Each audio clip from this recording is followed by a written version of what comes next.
Bem-vindos a mais um Hotel Lobby Talks, o podcast que traz aqui os profissionais da hotelaria para mostrar como eles são, o que eles gostam, o que eles pensam, enfim, para a gente conhecer melhor esses profissionais. É isso, né? É isso Falei mesmo, certinho? né? A gente está aqui desvendando, né, o lado B dos hoteleiros, né? Exato. Porque as pessoas muitas vezes falam assim, o cara só tem uma carreira, só tem um currículo, aquela coisa toda, mas a gente está humanizando os hoteleiros que vêm aqui, né?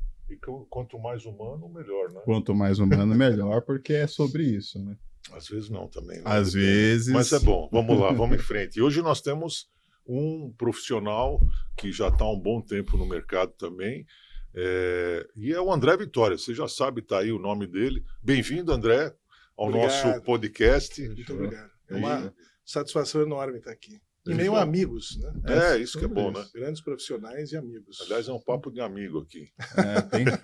Tem que ser, né? Muito bom. E aí a gente começa com aquela nossa pergunta, né? Como é que você foi parar na hotelaria, né? O que o fez, ou motivou, ou ocasionou a sua entrada? Acho que aí tem uma questão a corrigir no verbo, né? Porque eu nunca parei na hotelaria, né? Essa aqui é uma questão importante, né? Mas como é que eu comecei, né? Minha mãe. A mãe sempre sábia, né? Minha mãe era de uma profissão que não existe mais. Era revisora ortográfica de livros. Minha mãe tem nome em enciclopédia, né? Vou lá, na ficha técnica da enciclopédia está lá o nome dela, Azuma Victoria da Silva. Que legal. E tal. Ela revisando o primeiro livro do professor Castelli, né? Olha. E ficou sabendo da escola de hotelaria, e ela na época me falou assim, meu filho, que tal dar uma olhada nisso? Acho que parece que tem tudo a ver contigo. Então, meu pai tinha restaurantes na época, sempre foi um empreendedor, né? Que então, já é uma hospitalidade. Eu já tinha o pé, né, digamos assim, dentro da hotelaria, né? Foi meio que natural, né?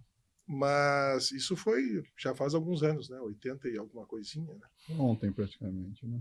Mas foi um momento difícil porque eu estava, de uma certa maneira, engajado no início de uma outra carreira, né? Eu era jogador de futebol. Aí sim, que posição? Goleiro. Goleiro, hein? E fui guarda-redes também. Guarda-redes. Né? Tive uma temporada no Benfica, em Portugal, né? E então, para mim, foi uma decisão difícil, porque eu estava jogando no Grêmio na época, tinha decidido parar de jogar futebol, porque eu gostava de estudar, queria estudar, eu não me via tendo uma profissão na qual eu não tivesse estudo, então aquilo era já estava no meu DNA, né?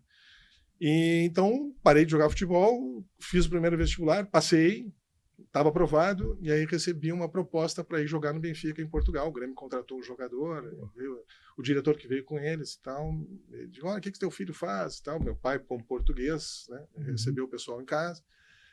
E aí fui jogar uma temporada no Benfica. Deixei de lado a hotelaria. Jogando lá em Portugal, decidi de novo, não é o que eu quero. Voltei para o Brasil, fiz de novo vestibular, passei e comecei a cursar hotelaria, que naquela época só existia a faculdade lá no Sul, né? Sim. Hoje provavelmente são mais de 500 cursos pelo Brasil, mas na época só existia isso. Então a hotelaria era uma profissão meio desconhecida, vamos falar sério. Mas tinha né? o Senac também. O Senac tinha um curso técnico na época, Tecnólogo. Ainda não era... Não era nem tecnólogo, era um curso técnico mesmo. Um né? curso pequeno mesmo. Não era considerado de nível superior, né? E acho que eles era na Ilha do Boi, se não me engano, Espírito Santo, era uma coisa assim. Eu nunca fui confirmar de fato se existia isso, né? Mas é o que se dizia e tal. Mas o primeiro curso universitário e tal, que era tecnólogo, né? Carga horária mais reduzida, 2 anos, foi o lá do Sul, né? Foi onde eu comecei. Na época, a gente veio a substituir a geração de estrangeiros, né? Porque existiam muitos estrangeiros, principalmente na posição de gerente geral dos hotéis, né? Muitos portugueses, franceses e tal. E eu acho Aquelas governantas alemãs, né? Isso. Bom, andavam com chibatinha. Meu professor de hospedagem, o Otto Klein, né? Era um alemão, né? Era um austríaco, na verdade. Então a gente tinha, acho que a turma que entrou no mercado naquela época foi para fazer esse movimento. Eu acho que foi a primeira geração de hoteleiros formados no Brasil mesmo. Sim.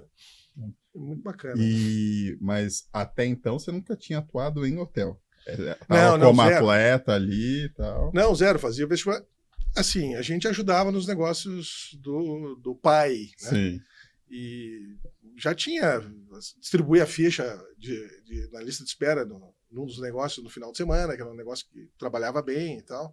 ajudava a servir mesa, às vezes ajudava um pouco na cozinha e tal, mas, como eu digo, restrito a esse universo da gastronomia, né? E como foi a primeira experiência? Onde você começou a trabalhar em hotelaria? Bom, a primeira experiência era no próprio Hotel Escola, né? Que era um modelo que eu, na verdade, prezo muito, né? Eu recentemente tive uma experiência de implantar um curso de hotelaria no Rio Grande do Sul e adotei o mesmo modelo porque é o que eu acredito, né? Quer dizer, eu acho que não dá para ter escola de hotelaria se não tiver um hotel, né? Eu acho que essa conexão teoria-prática é muito importante para o hoteleiro, né? Então, a primeira experiência que eu tive mesmo foi no Hotel Escola, lá em Atlântida, era um lugar, quem conhece, praia no Rio Grande do Sul, né? Praia no Rio Grande do Sul são 3 meses, né? O restante do ano é só vento, né? E frio. Mas, enfim, a gente atendia os professores, atendia os alunos e tal, né? Operava o telefone, né? Numa mesa de... Não era nem PABX, era um PBX, né? Uma central telefônica daquela de plugar e desplugar os cabos, né? E, enfim, essa foi a minha primeira experiência. Depois, claro, o curso... sempre tinha o estágio no final de cada ano. Eu fiz o meu primeiro estágio no Plaza em Itapema, né, uma rede lá do Sul, e o meu segundo estágio a gente já saía empregado, né? Eu fiz no Quatro Rodas, assim, em Olinda, uma empresa espetacular, né? E assim, uma empresa muito à frente do seu tempo.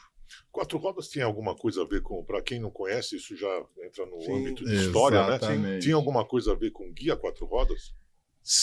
De uma certa forma, sim, né? Porque eram negócios da família Chivita, né? Que estavam divididos entre os 2 filhos que assumiram o legado do pai. Legal. Você tinha toda a parte de editorial, tinha Círculo do Livro, tinha uma série de negócios, as próprias revistas e tal. E do outro lado tinha o outro filho que cuidava da rede hoteleira, né? Que não, por acaso, né, tinha o nome do guia, né, mas não estava dentro dos mesmos negócios, não era nem dos negócios do mesmo filho, digamos assim. Entendi. Mas seguia uma padronização, né? Sim, era uma rede, né? Vamos dizer assim, nesse sentido, sim. Eram 3 hotéis, era Salvador, Olinda e São Luís. Houve a tentativa de um 4º hotel no Rio de Janeiro, mas que nunca saiu, né?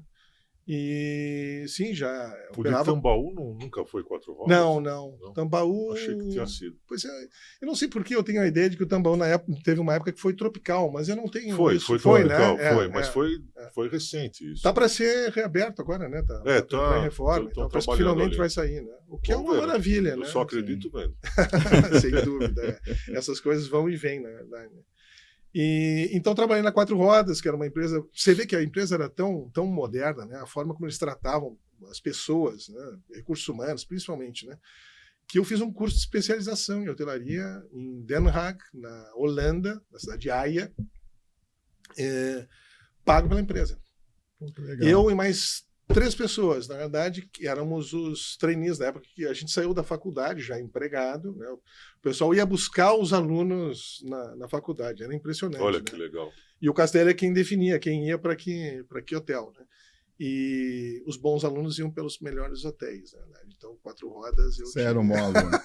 Você foi um bom aluno, né? Não, acho que eu me dedicava. E eu gosto disso, né? Quer dizer, eu sempre curti isso e tal, né? Sempre tive essa coisa do alimentos e bebidas e tal no sangue, né? Tanto é que minha primeira função gerencial foi alimentos e bebidas, na Quatro Rodas, né? E a gente foi para Quatro Rodas num plano de trainee, que era um plano que durava quase 2 anos. E desses 2 anos eu estendi a minha permanência na cozinha. Eu quase virei chefe de cozinha. Né? Olha, eu fiquei Você tem um jeitão de chefe mesmo. Eu gosto muito de cozinhar, na verdade. Né? E eu gosto muito da gastronomia e tal. Só que não, já tinha feito faculdade, então optei por uma carreira gerencial, né? E segui como gestor. Né? E nesse período é que nós fizemos esse curso de especialização na Holanda. Eu acho que você está num momento novo agora, né? Depois a gente fala disso mais para frente um pouco, mas... A gente sempre tem levantado aí a bandeira da gastronomia nos hotéis, né? Então é uma grande oportunidade agora que existem ferramentas mais fáceis de divulgação, né? Então fica a dica aí de que você, hoteleiro, que tem um restaurante aí no teu hotel, ele é um restaurante, não é um anexo, entendeu? É um restaurante que pode dar dinheiro, pode ser 40% da tua receita pode vir de lá. Ele não é um problema, né? Ele é uma solução, né? É uma solução, então... Não, Peter, tem hotéis que tem estrutura de eventos, por exemplo, né, em que o serviço de alimentos e bebidas é fundamental, né? Que chegam a ter mais receita em alimentos e bebidas do que em hospedagem, né? Claro, são casos raros, mas existem, né? E eu vivi esse momento do desprestígio né, dos restaurantes, dos hotéis, passaram a ser um problema, né? Eu também vivi essa época, quando começo. Mas agora não, agora está voltando. Eu acho que os hotéis Ótimo. descobriram. Acho que a pandemia ajudou nisso, né? Na medida em que a pandemia mostrou a importância da comensabilidade. Né? Eu te diria que não é só se alimentar, não é só comer, né? Mas é o convívio à mesa, né? Quer dizer, o convívio, principalmente na cultura brasileira, né? Tudo se resolve à mesa, grandes negócios. Nem só na cultura brasileira, amizades, mas na italiana. Isso, exatamente, que são aquelas culturas em que a alimentação, né? A comensabilidade tem isso. Então, eu acho que não é só uma questão de vou arrumar uma solução para o hóspede se alimentar. Não é isso. Né? O hóspede precisa conviver também na mesa da alimentação. Né? E eu acho que os hotéis estão redescobrindo isso e estão começando a investir, né, em soluções, em propostas de restaurantes e bares muito inovadoras, eu diria. Né? Muita coisa temática, né? Muita coisa conceitual. Né? E eu acho que isso é um movimento interessante que está acontecendo na hotelaria e estou feliz de ver porque, né, então, assim como tu, lá no passado, né, a gente viu o alimentos e bebidas passar a ser um problema dentro dos hotéis. Né? Era uma fonte de despesa, não era um centro de lucratividade. Né? Mas vamos voltar à coisa, né, aos assuntos pessoais, porque senão vira um podcast técnico e não é essa. Tá bom.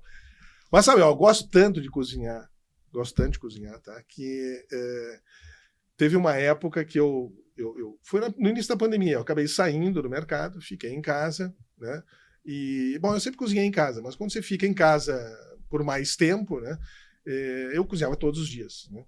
E cozinhando todos os dias, eu passei a viver o problema de quem cozinha todos os dias, né? Quando você abre a geladeira, abre a despensa e tal, olha para os alimentos, né, e diz assim, o que eu vou fazer hoje? Né? Chega uma hora que acabam as ideias. As né? ideias, isso é o mais chato, eu acho, de cozinhar, né? Você ter a ideia de fazer alguma coisa. Né? Exatamente. E eu disse, será que tem um aplicativo, né, onde você coloca lá as coisas que você tem disponíveis e utiliza o que fazer? E, na época, eu não encontrei. E eu desenvolvi. Esse aplicativo é uma atividade que eu tenho em paralelo, é uma solução, é um negócio com uma proposta social muito grande, né? Porque um dos grandes problemas do mundo hoje é o desperdício de alimentos, né?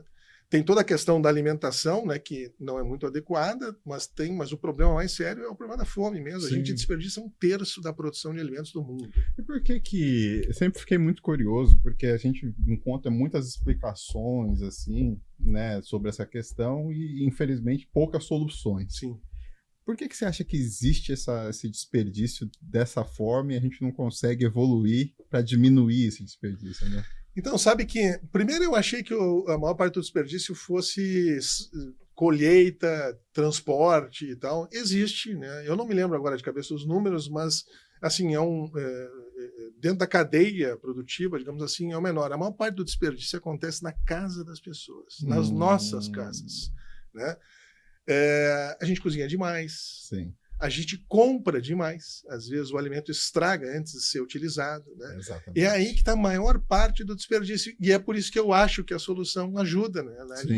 Porque às vezes, assim, você, sei lá, comprou alguma coisa, ela já passou um pouco do ponto e tal. Será que não dá para usar? Né? Então, assim, na plataforma a gente tem essas receitas que utilizam alimentos já nessas condições. E muito também, a gente desperdiça muito alimento porque cozinha demais. Sobra, você guarda, né? Aquilo fica primeiro à vista, depois você abre, olha, vai jogando para o fundo da geladeira, vai tirando. Até que quando ele se estraga, você parece que assim se convence, não, paciência, né? E joga fora. Né?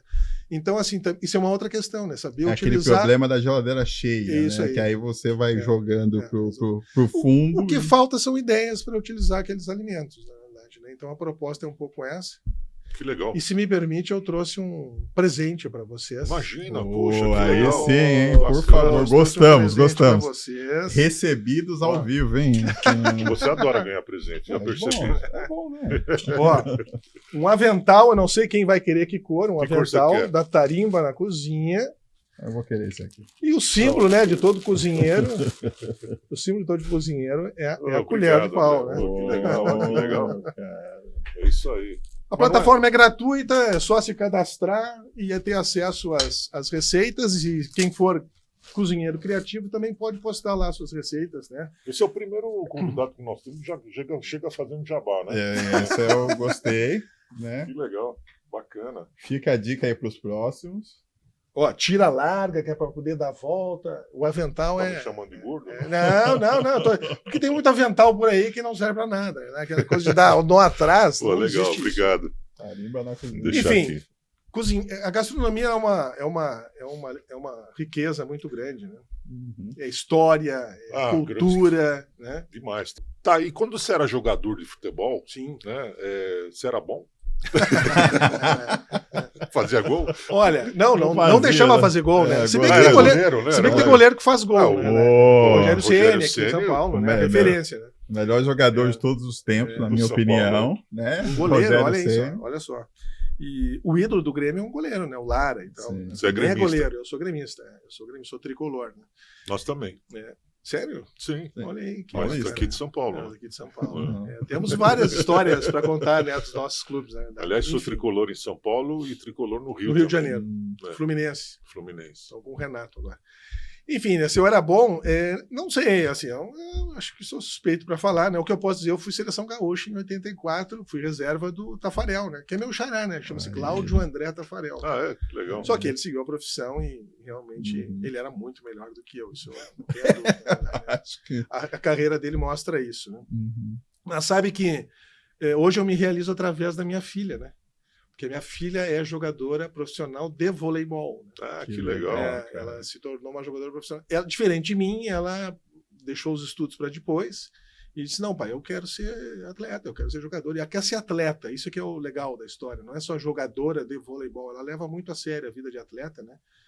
E nosso maior exemplo no futebol, o Pelé, por exemplo, né, ele era mais do que ele era o atleta, foi o atleta do século. Quer dizer, vai muito além das questões técnicas da modalidade, né, que se pratica. Né? Então, minha filha é um pouco isso também, se dedica muito. Todas as férias faz condicionamento físico extra, quando começa a temporada, ela já está praticamente pronta. E ela está jogando onde agora? Ela joga no Chemalier, que fica na cidade de Clermont-Ferrand, que é uma cidade relativamente... o francês chama de interior, né? Mas é uma cidade relativamente grande. Eu acho que é a quinta cidade da França, é a sede da Michelin Pneus. Né? E ela joga lá no time. É um time que está querendo retomar e tal, né? Esse ano não passaram para os playoffs, mas por detalhe, eu acho que ela continua lá, renovaram o contrato por mais 3 anos. E assim, eu acho que essa questão hoje eu me realizo por ela. Né? Tem um filho também, né?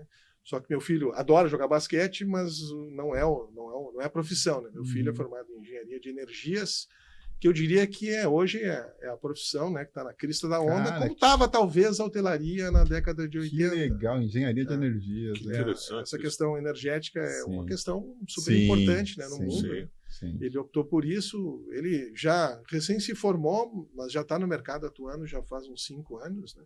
Já mudou de empresa 2, 3 vezes, o pessoal, né, convida daqui para lá. Então, sinal de que o mercado está aquecido. Está aqui no Brasil. Está no Brasil, está em São Paulo. Né? Legal. Não, está super aquecido. Mas não sei se também não vai para fora, né? Hoje em dia, o mundo ficou pequeno, né? E a gente tem que ir atrás dos filhos, né, também. Né? Tem que deixar eles fazerem o que eles gostam e para terem sucesso e saúde. Né? Sem dúvida alguma, e prosperar, né? O que a gente mais quer é que os filhos se faz prosperem, alguma coisa que você não gosta, um dia aquilo vai aflorar de alguma maneira. Enfim, não é legal, né? Exatamente. As pessoas se questionam. E já que a gente está falando aí de filhos, né? Um dos temas que você escolheu é a educação. Sim. Então, como é que você vê a educação hoje no país? Vamos fazer uma pergunta um pouquinho polêmica. Exatamente.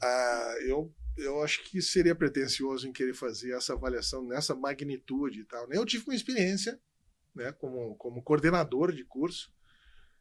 Primeiro, assim, só retomar, né, relembrar aquela coisa que eu falei que eu queria estudar, né? Eu queria uma profissão que eu tivesse estudo e tal, porque eu sempre gostei muito de obter conhecimento e tal. Eu acho que isso... Eu me arrisco a dizer que é uma das atividades que eu mais gosto, né, que mais me dá satisfação. É me informar, é estudar, é conhecer algo novo e tal. Então era natural que eu acabasse em algum momento da minha carreira, né, indo para esse lado. Exatamente, entrando no universo acadêmico, né? Então, eu tive uma experiência aqui em São Paulo, dei aula primeiramente aqui na Faculdade Roberto Miranda, foi a minha primeira experiência, eu acho. Bom, eu dei treinamento muitos anos, eu trabalhei por mais de 10 anos na Universidade Corporativa da Acor, né? E então já tinha aí uma vivência e tal.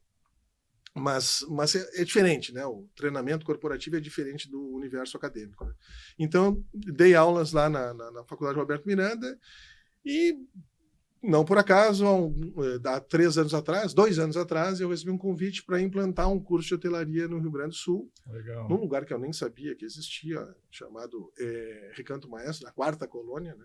Foi o lugar do 4º assentamento de italianos no Brasil, né? Um lugar muito bonito. Que região que fica? No meio do Rio Grande do Sul, no coração do estado, perto de Santa Maria, né? Sim. Então, eu tive essa experiência de montar um curso do zero e tal, né? Do zero, não, já existia um currículo aprovado pelo MEC lá. Eu fiz foi um ajuste, porque, curiosamente, o curso de hotelaria, assim como a maior parte dos cursos de hotelaria hoje, são cursos de turismo e hotelaria. Sim. Né? Turismo em hotelaria é hóspede. Mas assim... Mas é um ajuste que tem que fazer. Mas né? você no curso de hotelaria você tem uma série de disciplinas e tal que não dizem respeito à hotelaria, né? Que são de um universo mais amplo, né? E quando você... E curso, né? É uma coisa que você tem carga horária, então você tem que fazer opções. O que você vai colocar lá dentro daquela carga horária máxima que você pode realizar, né? Então, foi o que eu fiz, né? Fiz esse ajuste no currículo para ficar um curso mais hoteleiro e, como eu disse, o hotel lá tinha, a faculdade tinha um hotel. Então, a gente montou um curso mais com prática e teoria. O que é perfeito, né? Exatamente. Então, assim, eu te diria que o que eu poderia dizer que talvez seja comum até a qualquer curso acadêmico, né? É a distância entre o universo corporativo e o universo acadêmico, né? Que é, por exemplo, o grande sucesso da educação norte-americana, né? Quer dizer, as empresas elas estão muito dentro da academia e a academia está muito próxima do universo do universo corporativo, né? Então, assim, a formação ela fica muito ajustada às necessidades de mercado, não que a educação tenha apenas esta função. Sim. Né? Que eu acho que a educação tem eu tenho certeza que a educação tem uma função muito maior, né? De ampliar a nossa capacidade de entender o mundo. A educação é a base de tudo. Exatamente. E você, você escreveu um artigo no Hotelier News, o pessoal tá lá, recente, dessa experiência, Sim. né? Teve uns fatos ali que você narrou. Teve uns causos, né? Uns causos ali que foi muito interessante, né? Porque eu tinha assim, chegado lá, e de repente é uma região assim, rural, né? Você tem lá o campus e você lá anda 5 minutos, você está no meio de umas fazendas ali, de umas propriedades pequenas, né?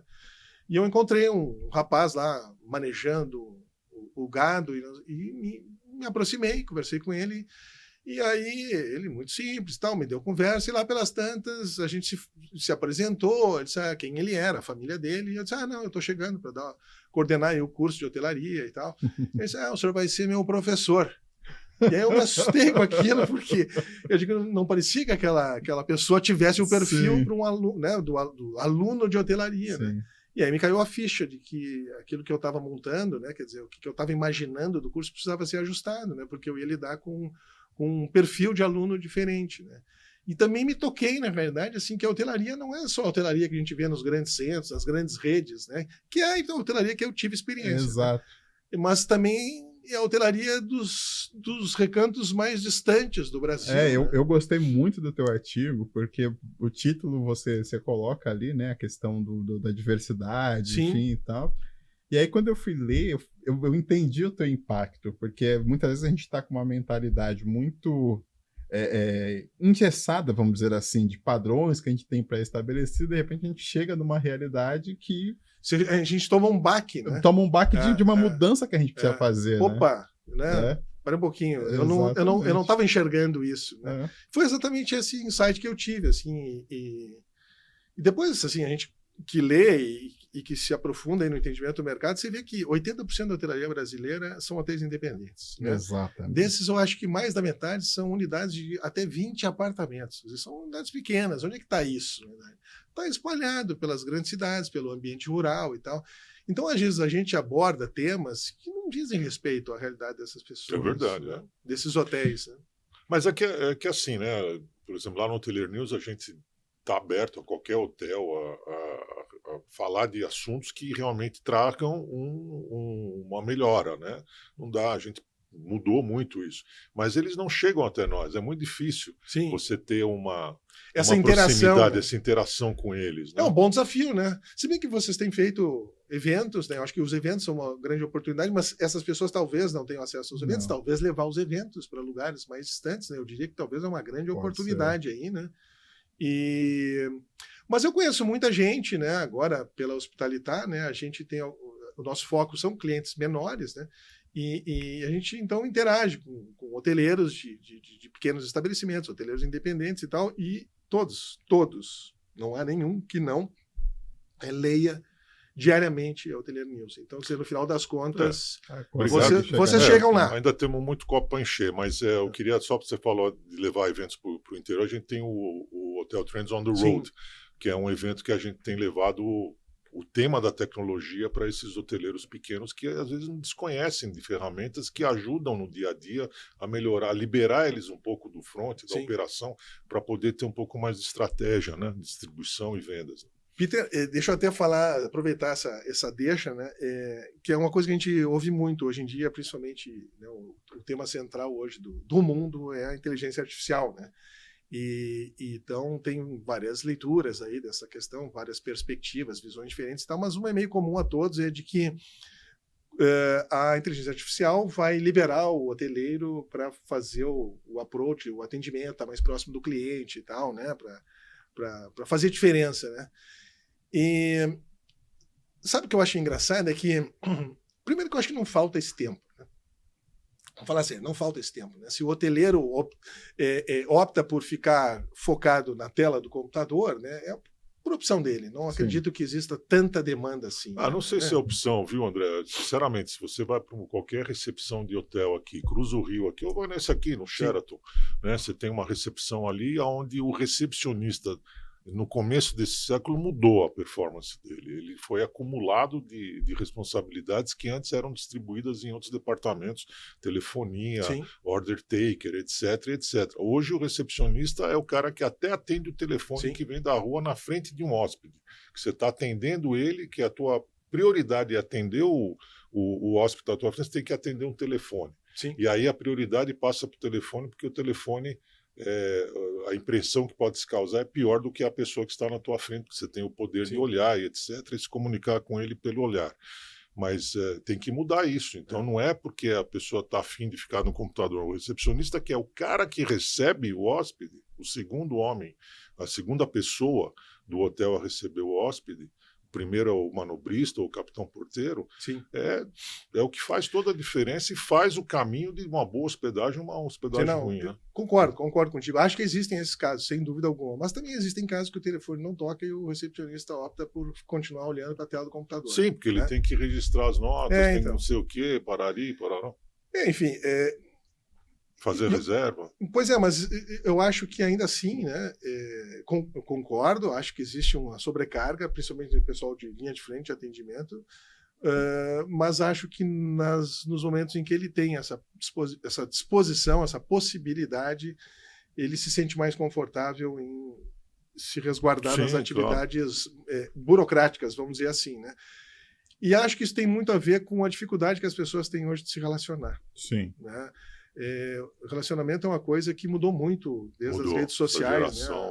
De uma certa maneira as pessoas estão muito egoístas, né? Estão muito focadas em si mesmas e tal. O nível de como é que se diz, de interação, não é de interação, mas de capacidade de absorver situações não esperadas e tal, né? Ela diminuiu muito, né? As expectativas em termos de tempo, né? De resposta e tal, né? Também diminuíram muito. As pessoas tudo muito imediato hoje, né? E as pessoas rapidamente hoje perdem o controle, né? Quer dizer, logo, né? Por causa dessa rapidez mesmo, porque o desconhecido leva você a tomar atitudes. Mas aí também, André, não é um efeito sanduíche? Porque assim, aí tem a Vamos ver o que é o pão e o que é o recheio. O que é o pão e o que é o recheio. Porque o recheio é o colaborador ali, principalmente esse que a gente está falando. Sim. Ele está ali entre essas duas situações. É como o Peter bem citou, é o telefone, é não sei o que, é o sistema, é isso, enfim, é o hóspede, enfim. E a gestão que está ali Cobrando resultados. Cobrando uma performance mais, daquele colaborador como um todo para desempenhar. Eu acho que isso também, às vezes, causa essa questão, como você falou, dessa perda da paciência, da resiliência, enfim. Acho que muitas vezes não tem esse desafogo, assim, para esse colaborador ser mais... Isso que ele falou tranquilo. É verdade, né? Porque a própria tecnologia fez essa geração ficar mais dentro dela. Então, e a pandemia agravou isso. E agravou com muito. certeza. E se você for fazer um comparativo de 50 anos atrás, você não tinha essa tecnologia. Você não tinha nem computador. Não. Sim. Né? Não precisa nem ir tão muito longe. Quando eu entrei na hotelaria, a gente não tinha computador. Não tinha. Né? Nos anos 90 não tinha computador. O computador chegou no final dos anos 90, ali no começo ainda dos anos 90. Começo, no começo. E a gente tinha também, porque eu fui recepcionista também, às vezes você cuidava de, sei lá, 20, 30 check-ins com uma tranquilidade enorme e sem ter esse desgaste assim de perca. E hoje realmente a gente vê que tem isso, mas eu não sei, eu acho que é muita informação e tem muita coisa também de pouca... tem vários fatores, Vários fatores. São vários fatores. Eu acho, por exemplo, a quantidade de hotéis que abriram no Brasil... Enorme. De quem nós estamos falando? Segunda metade dos anos 90, Enorme. Né? Foi quando teve o boom dos hotéis econômicos. Foi final de 90. Quer dizer, de onde veio essas pessoas? Condotel.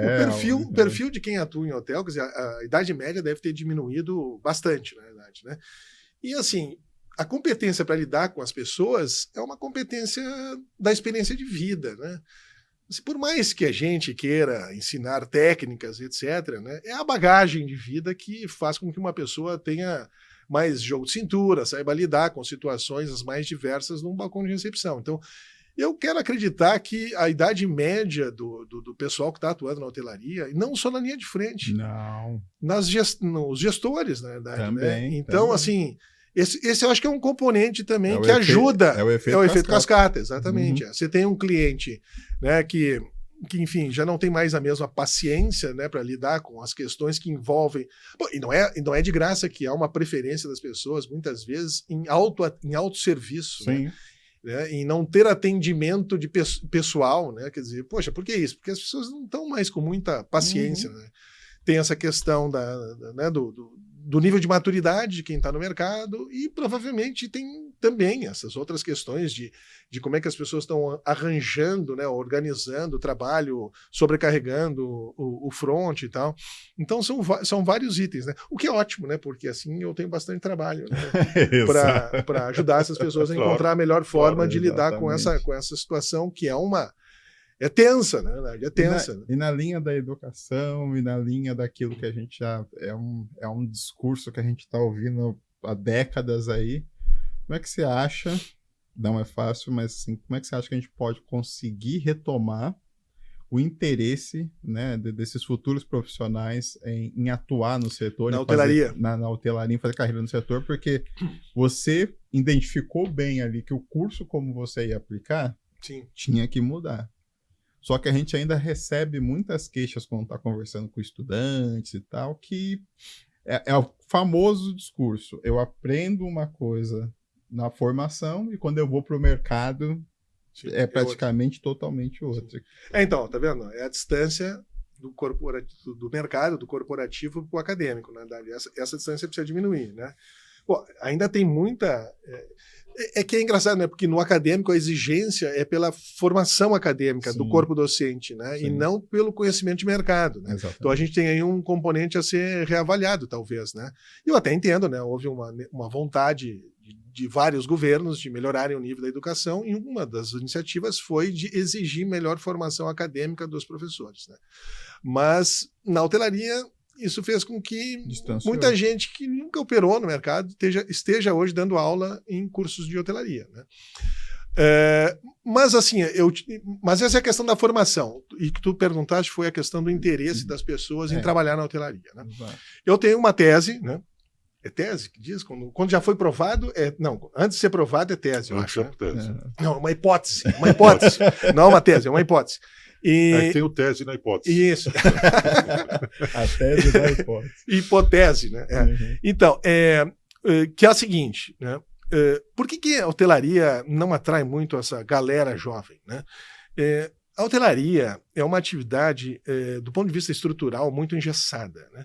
A gente dá muito valor à hierarquia dentro da hotelaria. A gente tem uma estrutura dentro dos hotéis que ela se inspirou nas estruturas militares, nas estruturas mais marcadas por hierarquias fortes, né? Por disciplina, né? Pô, eu me lembro, quando eu comecei a trabalhar na hotelaria, tinha a coisa do maître, mandava a brigada, imagina, chamava-se brigada, a brigada dos garçons, né?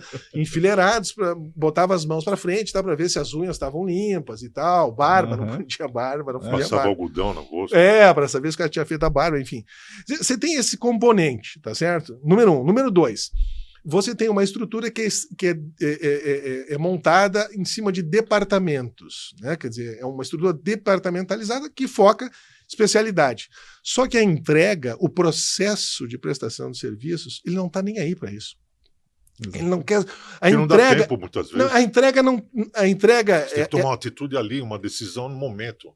Exato. Não, e outra coisa, por exemplo, um café da manhã, né? Para um café da manhã acontecer, desde a compra dos insumos por um cara que está distante do salão, né, até aquele que está lá na linha de frente, aquele garçom, aquele comi, todo mundo tem que funcionar bem, né, tem que funcionar azeitado e tal. Só que as pessoas, elas não são organizadas a enxergar o processo. Elas são organizadas para trabalhar para o departamento. Exato. Executar. Isso tira um pouco da realidade na atuação do dia a dia, entende? Você acaba se perdendo nas picuinhas da estrutura interna e perde a conexão com o cliente. E quando você organiza as pessoas pelo processo, faz as pessoas olharem no que elas fazem, quer dizer, qual é o caminho até a entrega, tudo muda. Então, assim, por que as pessoas, a gurizada, não tem interesse? Primeiro, porque eu acho que a hotelaria, do jeito que ela está organizada, ela de fato não é muito interessante para essa turma que... Tem um caso bem interessante sobre isso, né? Que estávamos implantando um hotel novo e, enfim, aí tinha o balcão da recepção que foi projetado ali pela equipe do arquiteto famoso que estava fazendo toda a questão da decoração, enfim, de toda a parte do hotel. E aquele balcão não servia para nada, porque ele era um balcão de recepção, mas a parte interna onde você tinha que ter aí a base, né, o apoio para guardar as fichas, as chaves, enfim, etc. e tudo, não tinha. Aí teve que refazer todo o armário, foi uma fortuna que se gastou para poder... Então, tá ligado com estudar para aquilo que você está fazendo alguma coisa e saber, né, ter conhecimento técnico ali, né, de operação. Você diz do ponto de vista do projeto, né? Bom, isso a gente tem muito, né? Eu acho que melhorou bastante, né? Inclusive existem cursos hoje de arquitetura para hotelaria, né? A faculdade lá, Roberto Miranda, tem lá um curso de arquitetura para hotéis, com foco em hotéis de luxo, estruturas de luxo e tal, mas a gente viveu isso durante muito tempo. Você estava falando de recepção, eu me lembrei de uma coisa, né? Porque a gente falou que aumentaram as tarefas dentro da recepção, sim, né? A carga de trabalho, né? Vocês lembram que antigamente o hóspede não existia cartão de chave, existia uma chave física. Sim, né? a chave física. E normalmente atrás da recepção, ficava lá o keybox, né? O claviculário, né? As chaves todas lá colocadas. Então, quer dizer, isso é uma coisa que o recepcionista não faz mais e que tomava muito tempo do recepcionista antes, né? Que era um tempo bom, né? Era um tempo mais porque o hóspede vinha, pedia a chave e você interagia com o hóspede. Hoje... Como foi seu dia, como não foi e tal, você tinha esse momento, né? Isso talvez tenha se perdido mesmo, né? Mas, enfim, só lembrei essa questão. Perde, porque o hóspede hoje atrapalha o recepcionista na hora que ele está no WhatsApp, ele também, né? Então, pô, você está vendo que eu estou aqui? Estou vendo um meme aqui. Então, por isso que eu digo, né? Eu não sei se a IA vai ajudar nesse sentido. Então, né? na operação eu acho difícil, né? O que você pode melhorar na recepção, né? Mas aí entra naquela parte. Está muito técnico aqui hoje, isso aqui. Mas estamos falando de hotelaria. Né? Então, mas, difícil, por exemplo, as estações de check-in e check-out já deviam estar. Nas recepções dos hotéis, você vê pouquíssimos hotéis com isso. Por quê? Porque não tem integração com o sistema X, Y, Z, e aí porque assim, o ser humano, ele pensa primeiro nele. Ainda mais o brasileiro. Ele pensa primeiro nele. né? A gente tem um governo, né? A gente tem governos aqui no Brasil que deixam muito a desejar, né? E o que acontece? Esse governo não é um ET que chegou e pousou a nave e está governando o Brasil, não. O governo saiu de nós, do povo. Então, o que precisa mudar é o povo. Precisa educar mais, precisa pensar mais na sociedade, Sim. pensar, usar o coletivo, ego, né? usar o ego para o coletivo, não para você, né? Então, é a partir daí que muda tudo, né? Mas vamos falar de assuntos mais... Quase que eu me como é que me motivei aqui a dizer que assim, o principal exercício político que o brasileiro precisa fazer, aprender a fazer, é votar. Né? E votar. Aliás, você pode falar isso para a câmera. E votar no nível mais básico. É difícil, eu tentei agora nas últimas eleições, as eleições que tiveram eleições para vereador, né? Uhum. Tentar de bom, onde é que a gente vai identificar, onde é que a gente vai conhecer o candidato para saber, né? Escolher, saber com quem a gente vota. É difícil, não tem isso, né? Então, quer dizer, eu acho que. Eu não encontrei, pedi. Não, até tem, você tem até os sites ali. Né, mas você imagina você entrar, você tem que entrar em 300 sites do político. Proposta. E assim, e aquilo ali é uma mensagem vendedora do próprio candidato. Né? Eu imagino alguma coisa assim que nos desse o currículo. Aliás, eu acho que para ser... Mas se você trouxer isso em nível, né, mais regional, por exemplo, o vereador é do teu bairro, tem que ser do seu bairro. O deputado estadual precisa ser do teu estado, da tua cidade ali, que vai representar a tua cidade lá. E o senador aí também é regional também. Sim, mas o vereador de hoje é o senador de amanhã, na verdade. Então, quer dizer, se a gente quer fazer uma mudança, na verdade, é escolher bem o primeiro nível, é isso que eu digo. E aí, tem que escolher. Não é fácil e tal, mas eu acho que esse é o primeiro movimento que a gente tem que fazer, na verdade. Hoje a política virou, assim, na verdade, algo que o ser humano quer para poder ganhar mais. Na verdade, está invertido. Aliás, o cifrão não é o topo da montanha. O topo da montanha é a ideologia. E o dinheiro é uma consequência de um bom trabalho. Né? Não dá para reinverter. Mas vamos mudar de assunto aqui e vamos falar de gastronomia, porque você tem que aproveitar aqui. Né? Aqui, ó. Tem que aproveitar, tem que... E aí, gastronomicamente falando, qual que é a tua comida preferida, vamos dizer assim? Não vai falar que é o churrasco. Não, eu faço churrasco todo domingo, para desgraça dos veganos e vegetarianos. Mas se bem que, assim, eu tenho uma candidata nora, né, que ela é vegetariana. Legal. Só que ela é ovo-lacto, ela me ajuda, né? Então, sim, é mais fácil. Mas o churrasco passou a ter sempre alguns legumes ali e tal. O que é muito bom. O que é ótimo, exatamente. É uma berinjela, uma abobrinha e tal. E... comida que eu mais gosto, eu acho assim que... Tirar a gordura da picanha é um pecado, é um pecado grave. No prato não, olha, mas no cozimento, qual é a carne mais sem graça que tem? Né? É o filé mignon, porque não tem gordura. Ela é tão sem graça que ela precisa de molho para ficar interessante. Né? Por isso, né, os franceses, né, deram um banho nesse sentido. Né? Desenvolveram molhos maravilhosos, porque a carne não tem sabor. Né? O filé mignon não é uma carne de sabor, porque não tem gordura. Né? Então, assim, existem até brincadeiras, pessoal pega porções de carne sem gordura alguma, na verdade serve... às cegas, as pessoas não sabem que carne está sendo servida, né? Porque o que dá sabor à carne é a gordura. Então, assim. Com graxa, né? É um pecado. Com graxa, né, tipo? Com graxa. Com graxa. Não, mas ó, eu acho que eu nado melhor. Né? Eu, inclusive, cozinho melhor com frutos do mar. Não sei, eu acho que eu aprendi de verdade a cozinhar em Olinda, né? Com o chefe de cozinha maravilhoso da antiga. O chefe Machado, já faleceu, infelizmente.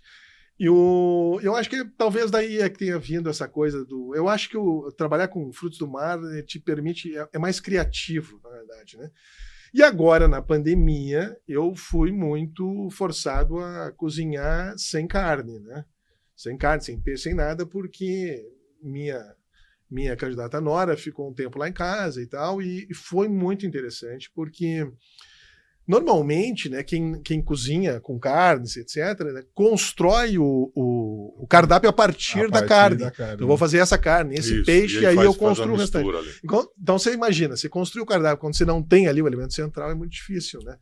E te exige muita criatividade, né? Então, fiz muita coisa, fiz muitas receitas com legumes, e aí você opta por técnicas diferentes, né? Transformar, por exemplo, um brócoli em um flan, né? Uma coisa dá uma textura diferente, coloca outros elementos e tal. O couve-flor fica melhor, né? Também, olha, eu tenho uma receita de couve-flor com... Ela é só branqueada, só passa, assim, dá uma passadinha na água fervente, né? E depois ela vai para a assadeira, um pouquinho de azeite de oliva, e você faz uma cobertura de nozes picadinhas, e faz uma farofa de farinha de pão com manteiga, né? Pode ser azeite também, né?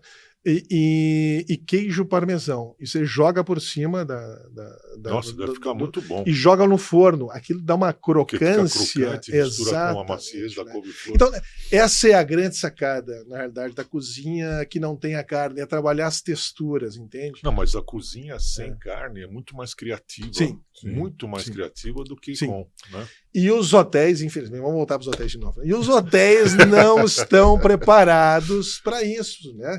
Fora os hotéis que se organizaram, né? Tem até hotéis que estão com proposta de restaurantes veganos e tal, né?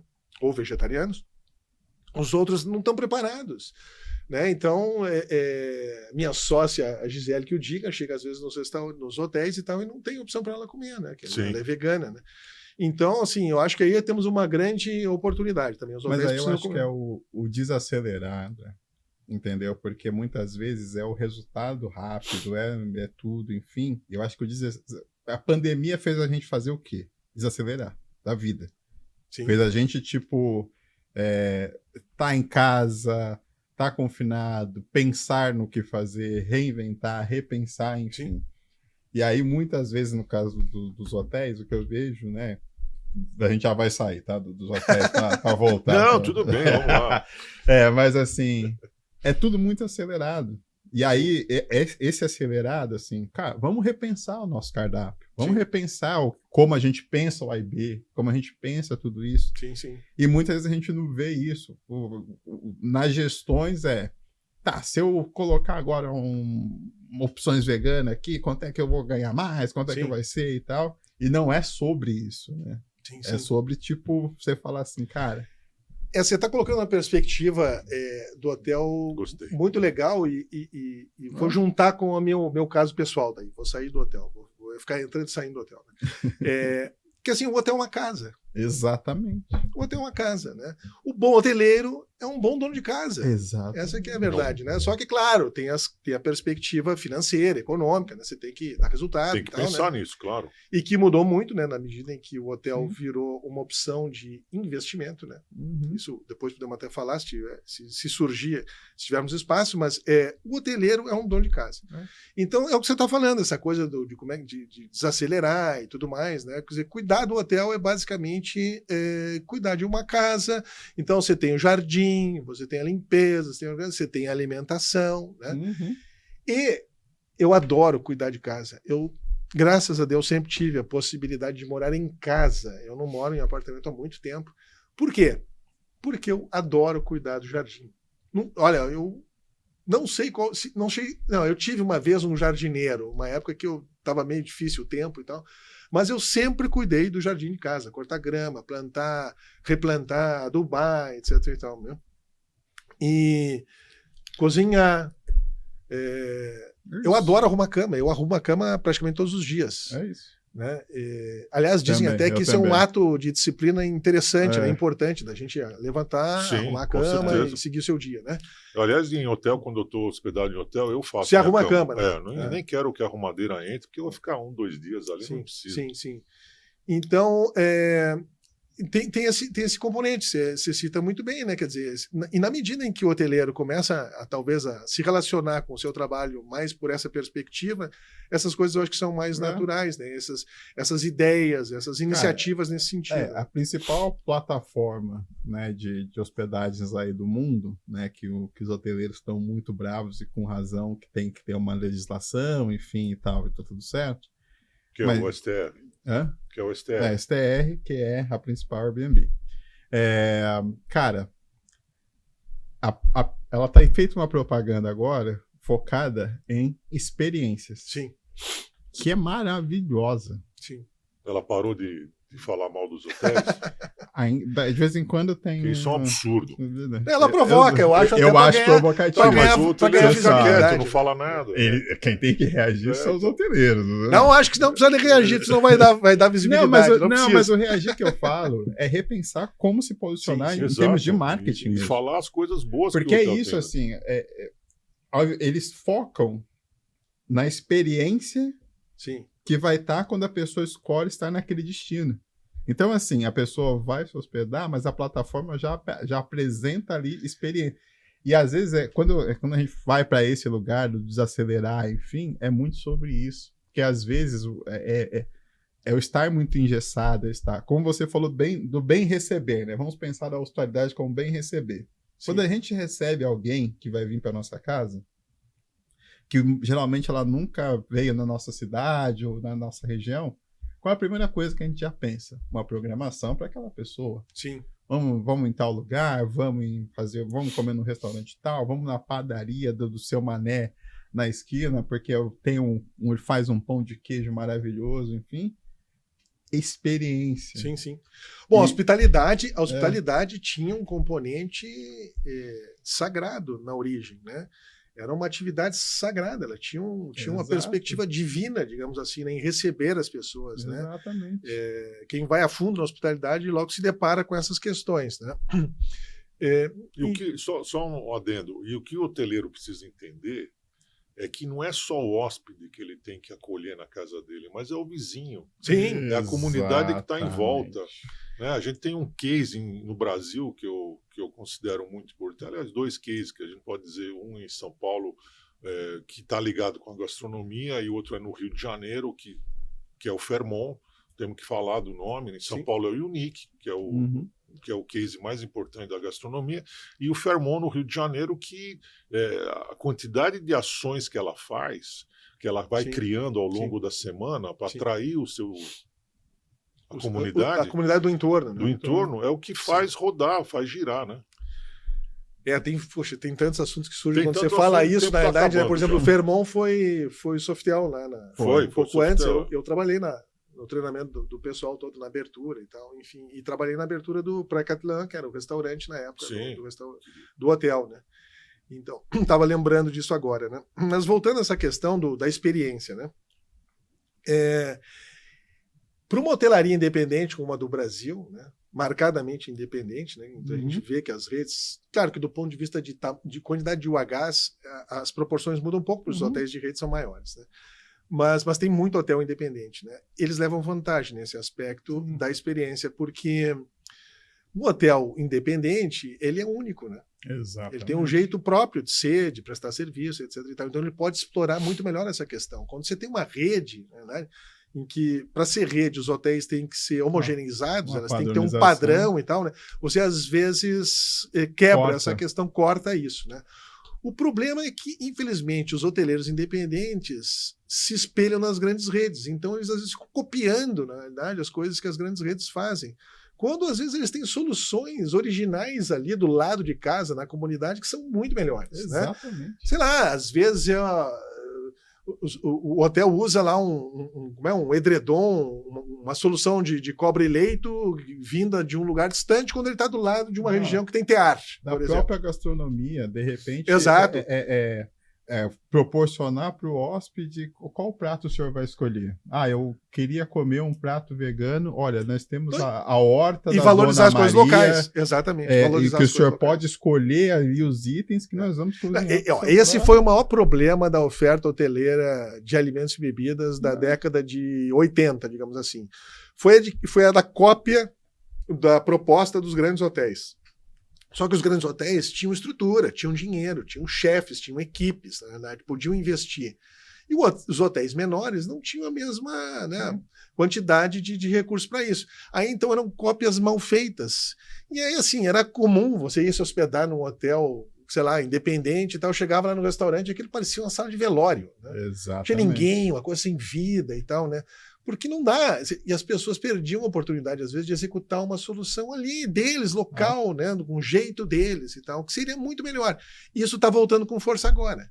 E ó, não é à toa que as grandes redes, todas estão preocupadas com isso e tentando desenvolver a sua divisão de hotéis independentes, né? Comprando até empresas com marcas pequenas que exploram isso, as soft brands, exatamente.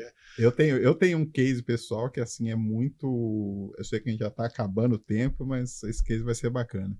Que teve uma época que eu e a minha ex-esposa, a gente estava num ritmo de trabalho absurdo, frenético, e a gente conseguiu coincidir de tirar as férias no mesmo período.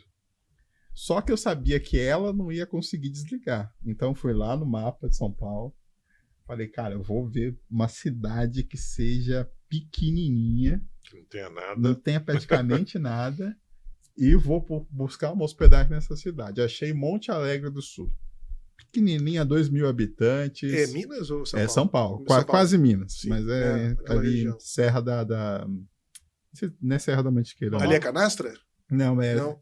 É perto de Santo Antônio do Pinhal, Sim, por ali. é Mantiqueira ali, eu acho. Acho É um pedaço da Mantiqueira que tem o nome próprio ali, mas eu não... Monte Alegre do Sul, 2.000 habitantes, 1.500 zonas rural, a cidade em si pequenininha, e achamos uma pousada lá, Recanto dos Beija-Flores. Fiz a hospedagem e tal, fiz a reserva, foi lá, chegamos, os donos te recebem pelo nome, prazer fulana, tudo bem, como é que tá e tal, já dá aquela desacelerada. Sim. Aí te leva até o chalé, aqui tem as coisinhas e tal, enfim, papapá, beleza. No café da manhã, quando você chega, eles estão fazendo o café junto com a equipe. E aí, fazendo o café junto com a equipe, já vem o papo. Olha, tem aqui como é que você gosta do ovinho? O ovinho você faz assim. Tem gente de verdade, né? Exato.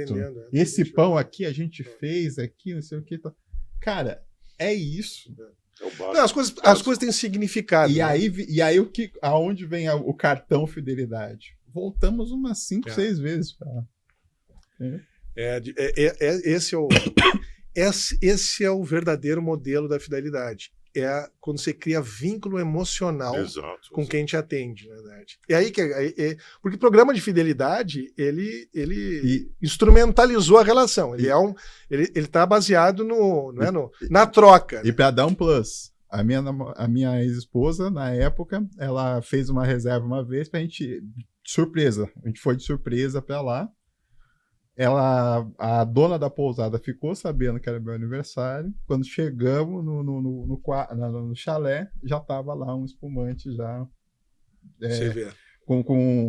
com feliz aniversário, enfim, tal.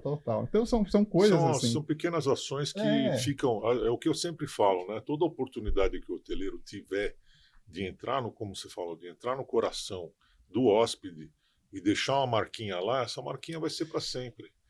Sem dúvida, sabe, mas o grande desafio é fazer isso em bases regulares. Eu admito isso, né?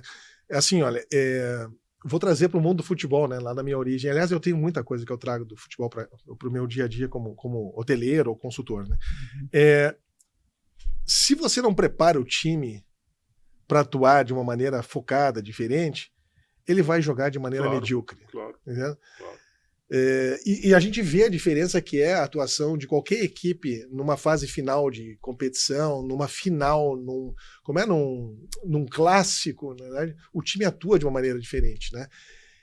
O grande desafio é fazer isso no dia a dia hoteleiro, na verdade, né? É fazer com que as pessoas não entrem no automático, né? Sim. Acho que nesse sentido, criar rituais... Exato. É uma coisa importante, né? Diários. Rituais diários. Eu acredito muito na força dos rituais. É um elemento que estão falando muito agora. Assim, estou até curioso ver, porque isso começou a surgir com força, mas isso ajuda muito. Que é o que a gente faz no esporte, né? Também, a gente fazia, né? É por isso que a gente tem que horizontalizar o máximo possível a gestão. Perfeito. Porque o cara que está lá na ponta, ele tá acompanhando tudo que está acontecendo. E às vezes tem um gerente de sala, né, um gerente geral de sala que não sai da sua sala. E aí como é que ele vai saber o que é bom para lá ou não é? Ele tem que conversar, tem que ter uma comunicação. Mas estamos chegando no final, o tempo já acabou e nós vamos para o final aqui da pergunta, que é, né, a pergunta final, aliás, que é assim, André, qual que é o sentido da vida para você? Qual o legado que você quer deixar? O que você considera de importante na vida? Pergunta é difícil. Eu já te vi fazendo essa pergunta, não me preparei para ela, mas assim, eu acho que o sentido da vida está numa coisa chamada tomada de consciência. Eu acho que a vida é uma oportunidade, quer dizer, a gente só é vivo porque tem consciência, né? Porque está consciente, né? Só que a gente precisa se tornar consciente do mundo, né? Dessas coisas todas que a gente falou e tal, né?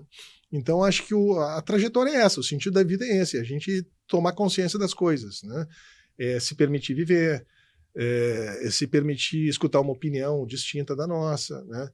Para quê? Para que a gente tenha acesso, né, a um mundo que é maior do que aquele que está dentro de nós. Eu acho que o sentido da vida é esse. Eu acho que na medida em que a gente se dedica, né, a ser maior do que a gente mesmo, né, a vida acho que vale a pena ser vivida. Né? É o que Deus é, né? Onipresente e consciente de tudo, né? É o que a gente precisa fazer. Exatamente, Legal, bacana. Há quem viva sempre se sentindo ameaçado pela perspectiva da morte, né? Mas a morte, na verdade, é aquela coisa. Quando você está vivo, não existe morte. E quando você está morto, não existe mais vida. Na verdade. Então, uma coisa não deve incomodar a outra. Eu discordo de você. Eu acho que a vida é eterna, a gente não morre. Quando a gente deixa esse corpo, a gente volta, consciência, né? Continua, o nosso espírito continua, e tudo aquilo que você tem de aprendizado, né, você leva contigo. Sim. E o mais importante é levar o amor, levar sempre o amor para as pessoas e tentar ser o mais expansivo possível nesse sentido. Mas é isso, né, Uber? Você concorda? Sobre isso. Eu tenho a filosofia africana, né? A gente tem muita questão do aprender sempre, né? Dessa questão do aprendizado, mas um aprendizado tem uma filosofia que é muito o que se chama Sankofa, que quer dizer que ele tem num desenho, né, mitológico, ele é um pássaro que ele está com o pescoço para trás, olhando o ovo. Então é o ciclo. É o ciclo, né? E esse ciclo, que é dentro dessa filosofia iorubá, quando você não sabe muito para onde você vai, volta para trás, entende tudo que está acontecendo. Sim. Que você vai entender o que está acontecendo no presente para você entender para onde você vai no futuro. É a tomada de consciência, né? Exato. De uma certa maneira, é a tomada de consciência. Só que é sempre fazendo isso. E dentro das explicações, né, das religiões de matrizes africanas, a gente tem muito essa questão se você está parado, se as coisas estão estagnadas, vamos dizer assim, na sua vida, na maneira como você está fazendo, significa que você não está aprendendo. Significa que você está sempre voltando para trás porque você não está aprendendo o que você precisa aprender para dar o próximo passo. Para dar o próximo passo. Sim, entendo. Então é sempre essa questão de tá parado é porque alguma coisa você está deixando de aprender para ir para frente. Então acho que é muito sobre isso. Né? Hoje eu acho que aqueles programas, sabe aquela música que termina só reduzindo o volume, assim? Não? No fade out. Porque assim, começa a botar mais assunto, dá vontade de falar mais. Você já chegou ao final.